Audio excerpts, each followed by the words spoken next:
Hi, dear friends. I hope you all are doing well. Today, I have come with a new, interesting, and important topic that is regulating acts and charter acts.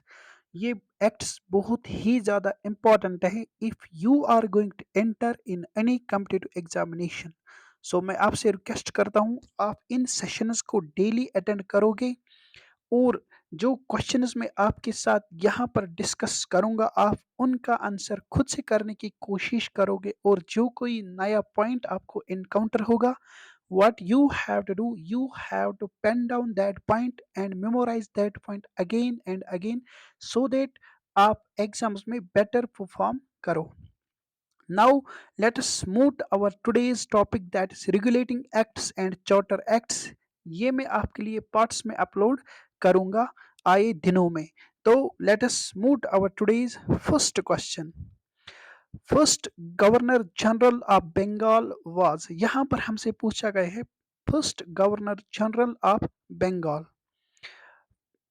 First Warren Hastings, William Bentinck and Dalhousie. I hope कि आपने सही option choose किया होगा and our right answer is option number A.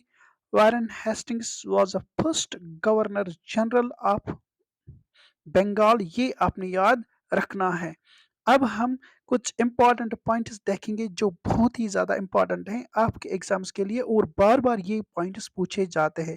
First आपको याद रखना है कि first governor general of Bengal अगर आपसे पूछा जाए तो आप याद रखोगे Warren Hastings. Then first governor general of India वो है विलियम बेंटिक. ये आपने याद रखना है. मोस्ट इंपॉर्टेंट पॉइंट्स है जो बार बार पूछे जाते हैं. Now let's move our next question. By which act Governor of Bengal was designated as Governor General of Bengal. यहाँ पर हमसे पूछा गया है कि गवर्नर ऑफ बंगाल को किस एक्ट के तहत डिजिग्नेट किया गया as governor general of Bengal. First regulating act of 1773, Pitt's India act 1784, Charter Act of 1833. And our right answer is option number A, Regulating Act of 1773. ये आपने याद रखना है. इस एक्ट के तहत गवर्नर ऑफ बंगाल को डिजिग्नेट किया गया as governor general of Bengal.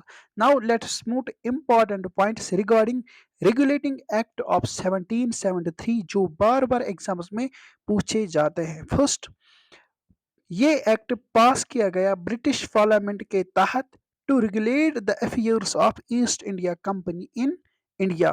Most important point ये आपको याद रखना है कि इस एक्ट का जो मेन मोटिव था वो इसी वो इसका मेन मोटिव ये था कि इसके तहत ईस्ट इंडिया कंपनी को ब्रिटिश पार्लियामेंट ने रेगुलेट करना चाहा. ये आपने याद रखना है. इसी एक्ट के तहत डिजिग्नेट किया गया गवर्नर ऑफ बंगाल को as governor general of Bengal. Most important point जो हमने अभी क्वेश्चन के थ्रू भी डिस्कस किया. Then made governors of Bengal and Madras subordinate to governor general of Bengal. ये पॉइंट भी बार बार पूछा जाता है किस एक्ट के तहत governors of Bengal and Madras को सब ऑर्डिनेट बनाया गया गवर्नर जनरल ऑफ बंगाल. तो आप याद रखोगे regulating act of 1773. Then created executive council of 4 members to add governor general of Bengal. इसके तहत एक एग्जीक्यूटिव काउंसिल बनाया गया with 4 members to add governor general of Bengal. Then prohibit British officials from indulging in private trade. इसी act के तहत जो company के ऑफिशियल्स थे उनको प्रोहिबिट किया गया, उनको मना किया गया कि वो इंडल्ज नहीं हो जाएंगे प्राइवेट ट्रेड विद इंडियंस. ये आपने याद रखना. ये पॉइंट भी बार बार पूछा जाता है. This is the most important point जो बार बार रिपीट किया जाता है एग्जाम्स में. Then it created supreme court at Calcutta. इसी एक्ट के तहत सुप्रीम कोर्ट क्रिएट किया गया कलकत्ता में. ये आपने याद रखना है. तो these are the most important points जो बार बार रिपीट किए जाते हैं एंड आई होप कि आप इनको अच्छे से याद रखोगे. Now let's move to our next question. Board of control was formed under which of the following acts. जो बोर्ड ऑफ कंट्रोल फॉर्म किया गया था by the Britishers in India, तो वो किस एक्ट के तहत बनाया गया था? First, regulating act of 1773, Pitt's India act of 1784, charter act of 1833, none of these. I hope कि आपने सही ऑप्शन चूज किया होगा and our right answer is option number B, Pitt's India act of 1784 के तहत बोर्ड ऑफ कंट्रोल को form किया गया था। ये आपने याद रखना है। Now let us see important points जो बार बार पूछे जाते हैं regarding Pitt's India act 1784। First, आपने याद रखना है कि इसी एक्ट के तहत political and commercial functions of East India company को सेपरेट किया गया। इस एक्ट के तहत जो कंपनी के political affairs and commercial activities थी उनको सेपरेट किया गया और उसके लिए दो बोर्ड्स क्रिएट किए गए। फर्स्ट, आपने याद रखना है जो कंपनी के कॉमर्शियल अफेयर्स थे वो किसके तहत अब मैनेज होने लगे? आपको याद रखना है कोर्ट ऑफ डायरेक्टर्स। ये आपने याद रखना है मोस्ट इंपॉर्टेंट पॉइंट। जो कंपनी के कॉमर्शियल अफेयर्स थे अब वो मैनेज किए गए कोर्ट ऑफ डायरेक्टर्स के द्वारा। Now political affairs to be managed by board of control. और जो पॉलिटिकल अफेयर्स थे कंपनी के तहत अभी तक, अब उनके लिए एक सेपरेट बॉडी, एक सेपरेट बोर्ड क्रिएट किया गया जिसको हम कहते हैं बोर्ड ऑफ कंट्रोल। ये आपने याद रखना है। It extended the British governments control over east India companies affairs. ये भी आपने याद रखना है। इसी एक्ट के तहत ब्रिटिश गवर्नमेंट का कंट्रोल कंपनी के अफेयर्स पर आ गया। तो these are the important points that you have to remember और इन्हीं पॉइंट्स को बार बार पूछा गया है। Now let's move to our next question. By which of the following acts Governor General of Bengal is designated as Governor General of India? यहाँ पर हमसे पूछा गया है कि किस एक्ट के तहत गवर्नर जनरल ऑफ बंगाल को डिजिग्नेट किया गया as governor general of India. First, Pitt's India act 1784, charter act of 1833, charter act of 1813, charter act of 1853। And our right answer is option number B, charter act of 1833 के तहत governor general of Bengal को designate किया गया as governor general of India. Now let us see important points जो बार बार पूछे गए हैं regarding charter act of 1833। First, आपको याद रखना है इसी एक्ट के तहत जो हमने अभी क्वेश्चन के थ्रू भी डिस्कस किया, डिजिग्नेट किया गया गवर्नर जनरल ऑफ बंगाल को as governor general of India. ये आपने याद रखना है। Bombay and Madras presidencies lost their legislative powers under this act। ये आपने याद रखना है कि बम्बई एंड मद्रास प्रेसिडेंसी जो थी उनके जो लेजिस्लेटिव पावर्स थे उनको स्नैच किया गया और अब उनसे उनके पास लेजिस्लेटिव पावर्स नहीं रखे गए। ये आपने याद रखना है most important point. Added a law member in governor general executive council. जो गवर्नर जनरल का काउंसिल था उसमें एक और मेंबर ऐड किया गया जिसको हम कहते हैं लॉ मेंबर। ये आपने याद रखना है मोस्ट इंपॉर्टेंट पॉइंट। ये भी बार बार पूछा जाता है। Made east India company purely N administrative body. यहाँ पर आपको जो मोस्ट इंपॉर्टेंट पॉइंट याद रखना है वो ये है कि इसी एक्ट के तहत जो ईस्ट इंडिया कंपनी के पास ट्रेड पावर्स थे, ट्रेड करने के पावर्स थे, अब उन पावर्स को उससे स्नैच किया गया। अब उसको जो ईस्ट इंडिया कंपनी है अब वो एक प्योरली एडमिनिस्ट्रेटिव बॉडी बनाई गई जो बस लुक ओवर करेगी एडमिनिस्ट्रेशन के ऊपर इन इंडिया। अब ट्रेड जो ट्रेड एक्टिविटीज है अब इन ईस्ट इंडिया कंपनी के पास कोई ट्रेड प्रिविलेज नहीं रखी गई। ये आपने याद रखना है मोस्ट इंपॉर्टेंट पॉइंट। आपसे पूछा जाता है एग्जाम्स में कि किस एक्ट के तहत ईस्ट इंडिया कंपनी का ट्रेड बैन किया गया इन इंडिया, तो आपने याद रखना है charter act of 1833। Now let's move to our next question. By which of the following acts open competition for recruiting civil servants was introduced in India?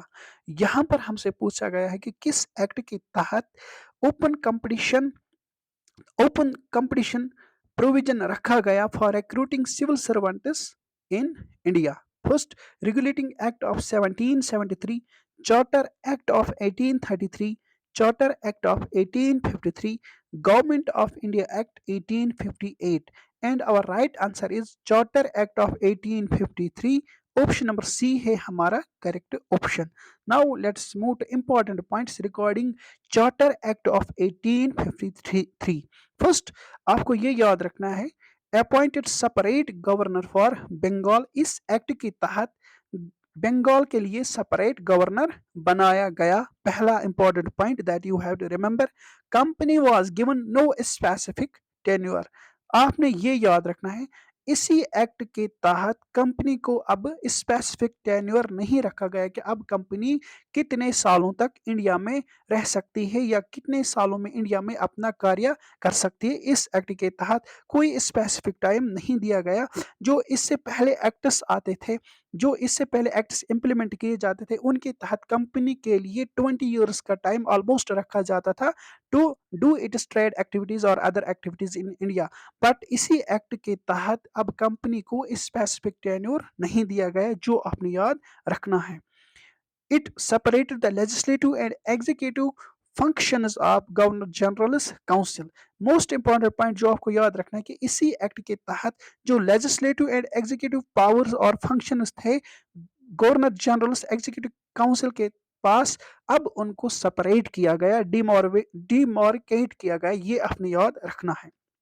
It introduced open competition to recruit civil servants in India. जो हमने अभी देखा, इसी act के तहत open competition through out किया गया to recruit civil servants in India. Most important point that you have to remember. And number of court of directors reduced from 24 to 18। इसी एक्ट के तहत जो कोर्ट ऑफ डायरेक्टर्स थे उनका number decrease किया गया, रिड्यूस किया गया फ्रॉम 24, अब उनको 18 रखा गया। जो आपने याद रखना, ये पॉइंट भी बार बार पूछा जाता है। And introduced local representation in legislative council for the first time. And इसी एक्ट के तहत first time local representation introduce की गई इन लेजिस्लेटिव काउंसिल, जो आपने याद रखना है। तो these are the important points that you have to remember. Now let's move our. तो ये था हमारा आज का आखिरी क्वेश्चन। तो मैं उम्मीद करता हूँ आपको ये पॉइंट्स अच्छे से याद रहेंगे और आपको बहुत कुछ यहाँ पर सीखने को मिला होगा। तो नेक्स्ट पार्ट में जल्दी आपके लिए अपलोड करूँगा। ये important charter acts and regulating acts जो है, मैं इनको अच्छे से आपके साथ डिस्कस करूंगा थ्रू क्वेश्चंस। तो आज हमने पहला पार्ट देखा जिसमें हमने कुछ इंपॉर्टेंट क्वेश्चंस देखे और इंपॉर्टेंट पॉइंट्स डिस्कस किए जो बार बार एग्जाम्स में पूछे जाते हैं regarding regulating acts and charter acts. तो अब हम मिलेंगे अपने अगले पार्ट में जल्दी, लेकिन उससे पहले मैं आपसे रिक्वेस्ट करता हूं कि अगर आप इस चैनल पर नए हैं तो please do subscribe this channel and don't forget to press on a bell icon so that you never miss any important update. Now let's close our today session यहीं पर। तो अब हम मिलेंगे अपने अगले सेशन में कुछ इंपॉर्टेंट क्वेश्चंस के साथ regarding charter acts and regulating acts. तब तक के लिए मैं और आप गुड बाय, टेक केयर।